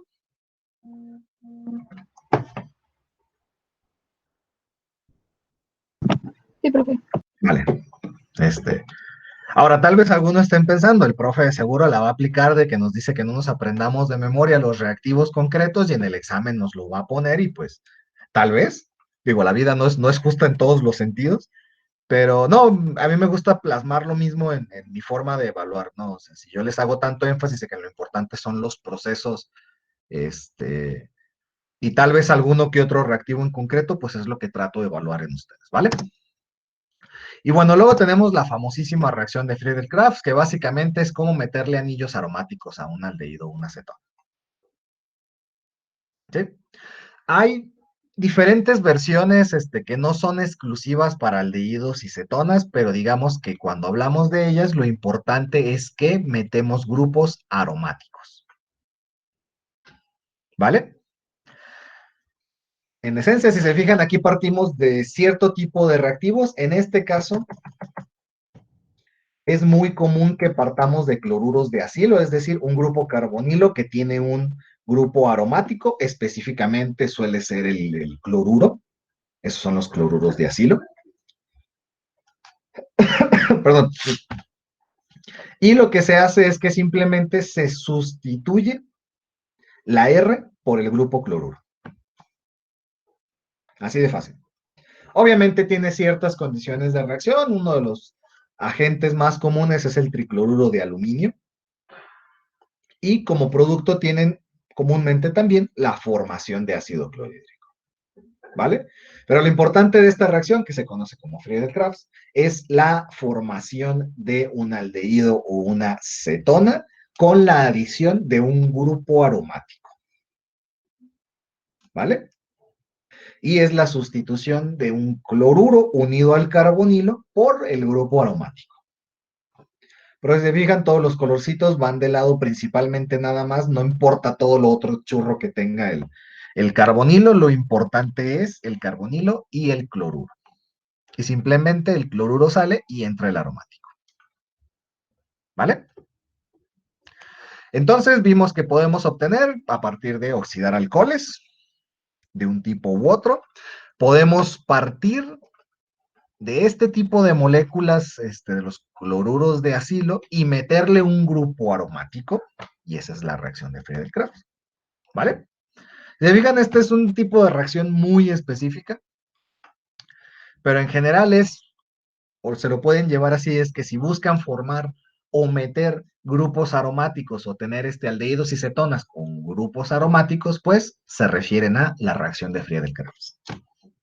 O pueden referirse a la reacción de Friedel-Crafts como una opción. ¿Vale? Entonces, oxidamos alcoholes o metemos grupos aromáticos. ¿Vamos bien ahí? Sí. Tranquilo, sé que suena como un poquito confuso porque son como muchos aspectos. No se me azoten, todo vamos por pasitos. De todas maneras, yo creo que al ratito, ahora sí, de veras, de veritas, Pinky Promise, sí les mando la presentación. Déjenme, nada más les agrego ahí unas láminas con ejercicios para que hagan, para que esto se refuerce y para que se lo lleven y lo vayan estudiando, ¿vale? Pinky Promise, ahora sí, de veras, de veritas, todavía confíen en su profesor. ¿No nos pone 10? No, 8. no, se lo tienen que ganar. Pero en fin, lo que les decía es para hacer cetonas con grupos aromáticos, notas, y el grupo aromático además, porque siempre hay notas, siempre hay notas, y poseen grupos nitrogenados, u óxidos nitrosos, es muy probable que no se pueda llevar a cabo la adición del grupo aromático. ¿Por qué? Porque luego estos grupos carbonilos o estos grupos nitrogenados pueden fungir ya sea como un tipo ay, se me fue la palabra, de impedimento estérico, o que no permitan la reactividad suficiente en el grupo carbonilo, ¿no? Siempre hay unos peros por ahí. Pero en particular para la reacción de Friedel-Crafts, óxidos nitrosos o carbonilos en el anillo aromático pueden impedir la reacción. Es decir, si quisieran meter un anillo aromático que ya poseyese o que ya tuviese de antemano una acetona, por ejemplo, pues tal vez no puedan introducirlo, es poco probable. ¿Vale? Ya casi acabamos. Ozonólisis de alquenos. Tomamos un alqueno, lo reaccionamos con ozono y hacemos un aldehído, una acetona. Fácil. Aspecto importante, el ozono. Punto. La temperatura, ¿por qué tan baja? Por el ozono. Posiblemente para mantenerlo en estado líquido, porque pues a final de cuentas el ozono es muy volátil. Entonces la temperatura es probable que sea o para mantenerlo en estado líquido o porque la reacción puede ser exotérmica y para que no se descontrole se trabajan en temperaturas bajas. ¿Vale? Una vez más, en ausencia del agua, porque el ozono sí puede romper el agua, entonces ahí sí se puede poner complicadita la cosa si oxidamos el agua, entonces quitamos totalmente el agua, ¿vale? ¿Qué más? Notas por ahí. Y bueno, lo que hace el ozono es que va y le rompe el doble enlace del alqueno, y ahí es donde se forma el grupo hidroxilo, del grupo carbonilo, perdón. y pues como resultado pueden tener mezclas de aldehídos y cetonas. Así de fácil. ¿Por qué? Porque si lo rompes desde el grupo carbonilo, perdón, desde el doble enlace, dependiendo hacia qué lado o en cuál de los dos carbonos es que se forme el carbono del carbonilo, o si se forma en los dos lados, mejor dicho, pues terminas teniendo mezclas de aldehídos y cetonas. Todo depende de dónde se lleve a cabo la ruptura del alqueno. ¿Vale? Pero lo más probable es que siempre tengan esa mezcla. ¿Sí? Si se les complica observar de dónde o para dónde, simplemente rompan el doble enlace completamente y a cada carbono métanle un carbonilo. Perdón, vuélvanlo un carbonilo. Y ya. Si se fijan, es más o menos lo que pasa en esta reacción. A este carbono de aquí, le rompemos este doble enlace, le metemos el doble enlace carbono-oxígeno y pues lo que nos queda le metemos hidrógeno. Y ¡pum! Queda esta molécula. A este de aquí es un CH3 unido a un carbono, pues si le metemos el doble enlace con el oxígeno, nos queda esta parte de aquí, de la derecha, y lo que falta lo llenamos con hidrógeno. Y ¡pum! Ya. Lo mismo acá. Un carbono, pues rompemos esto y nos queda el carbono solo, le hacemos el doble enlace con el oxígeno, y lo que nos falta lo llenamos con hidrógenos. Y queda esto. Y al de este lado, pues cuando se rompe este enlace, pues lo sustituimos por un oxígeno. Si se fijan, digo, ya hacerlo en el laboratorio son otras cosas, especialmente por la temperatura concreta que es como menos 80 grados, ya hay ciertos detallitos de laboratorio, pero en esencia, analizando la reacción, es fácil de observar, ¿vale? Simplemente con que vean la presencia de ozono y de un alqueno, pues lo más probable es que terminemos rompiendo ese doble enlace. ¿Ocas?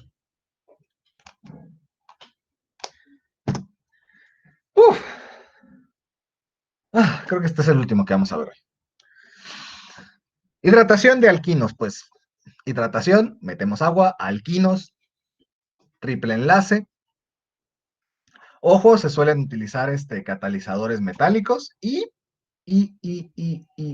por aquí tengo unas notas. Pam, pam, pam. Ahí está, ya. Es que es mucho más sencilla y siempre sencillo cuando hablamos de reacciones químicas, va entre comillas, porque no hay nada sencillo en este mundo.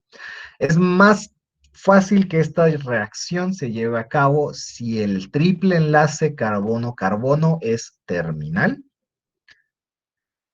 Ay, perdón. Y al igual que con los otros métodos de rupturas de enlaces carbono-carbono, es probable que terminemos teniendo una mezcla de aldehídos y cetonas.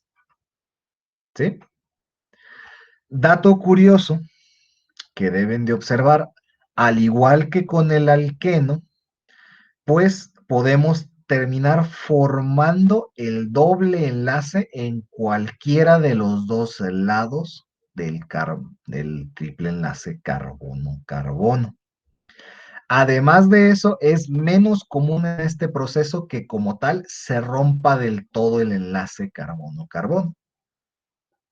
Más bien terminamos volviéndolo un enlace sencillo y adicionando el doble enlace del carbonilo. ¿Vale? Pero como no vamos a romper como tal el esqueleto, viene la duda. ¿Hacia cuál de los dos carbonos se debe ir el enlace del carbonilo? Y la respuesta es que para estos casos suele ser 50-50.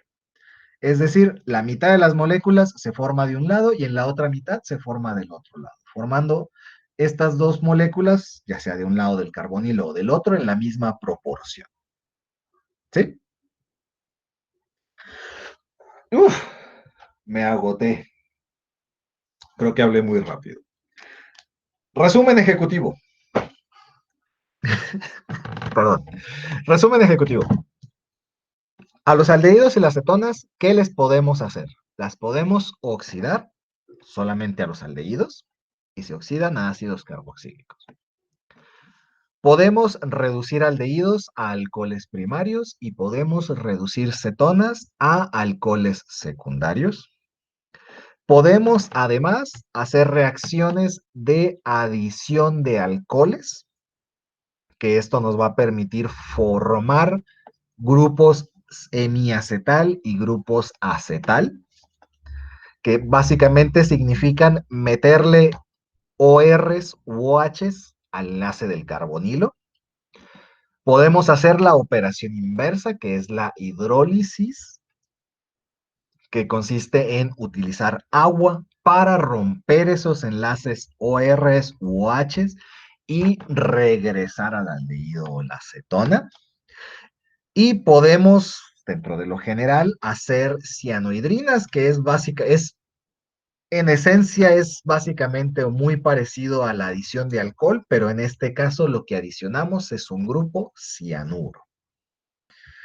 Esas son como las cositas principales que podemos moverle a los aldehídos y las cetonas. Y podemos obtenerlos a través de la oxidación de alcoholes, a través de la ruptura de alquenos o la ruptura de alquinos. Y podemos obtenerlos a partir de cloruros de acilo, adicionando específicamente grupos aromáticos. Uf, resumen ejecutivo. ¿Dudas, preguntas? Sé que dije muchísima información. Espero no haberlos saturado mucho.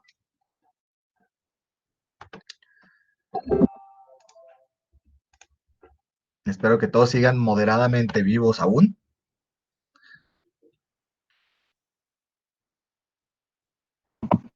Todo bien, profe, ya con los ejercicios igual y ya salen más dudas. Sí. Ay, Denme chancita, les digo, nada más de agregarlos a la presentación y darles la presentación completa con todo y los ejercicios al final. Para que de esa forma, pues tengan la misma presentación como refuerzo a sus notas, que imagino han tomado notas, y ahí mismo pueden ver cuáles son los ejercicios, ¿no? Digo, imagino han tomado notas porque, digo, no le veo la cara prácticamente a nadie por este formato de Google Meets. Pero sí, denme chancita ahora sí de veras, de veritas, no le pierdan la fe a su profe, se los mando al ratito. Y, ok, esos ejercicios que vaya a agregar son para entregar el siguiente lunes. Digo, no van a sufrir, hoy es que es miércoles, van a tener miércoles, jueves, viernes, sábado, domingo, y todo el día del lunes, porque pues la clase es en la tarde. Entonces, no creo que sufran mucho. ¿Vale? El mismo lunes abordamos las dudas que surgieran de esos ejercicios.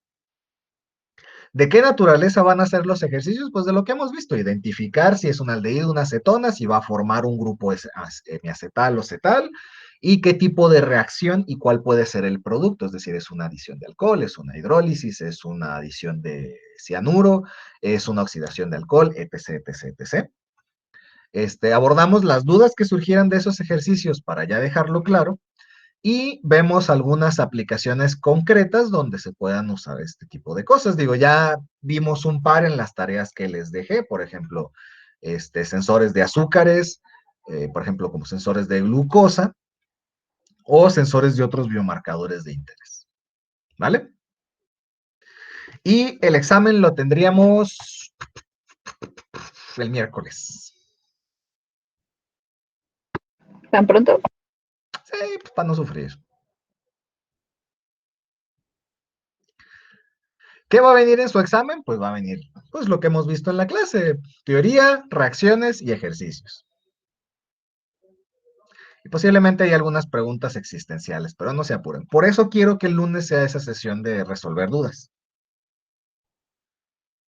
Como la parte de las aplicaciones, pues va a ser más bien abordarla desde algunos aspectos interesantes, pues toda la clase es prácticamente para resolver dudas. ¿Vale? Muy bien, jóvenes. Tengan bonito día. Sean felices. Coman bien, coman frutas, verduras, bla, bla, bla. Y cualquier duda, ya saben, su compañero Josué tiene mi teléfono, él me puede contactar. o si es de una índole más personal, me pueden mandar un correo, o si es de una índole personal que quieran atender por mensaje o llamada, háblenlo con su compañero, que les pase mi número, y ya ustedes me mandan un mensaje, ¿no? ¿Vale? Excelente, jóvenes. Espero que los que no escuché y no he visto sus caras estén bien. Cuídense y tengan bonito medio de semana, ¿vale? Nos vemos el lunes. Nos vemos. Gracias, profe. Nos Gracias, vemos. profe. Gracias.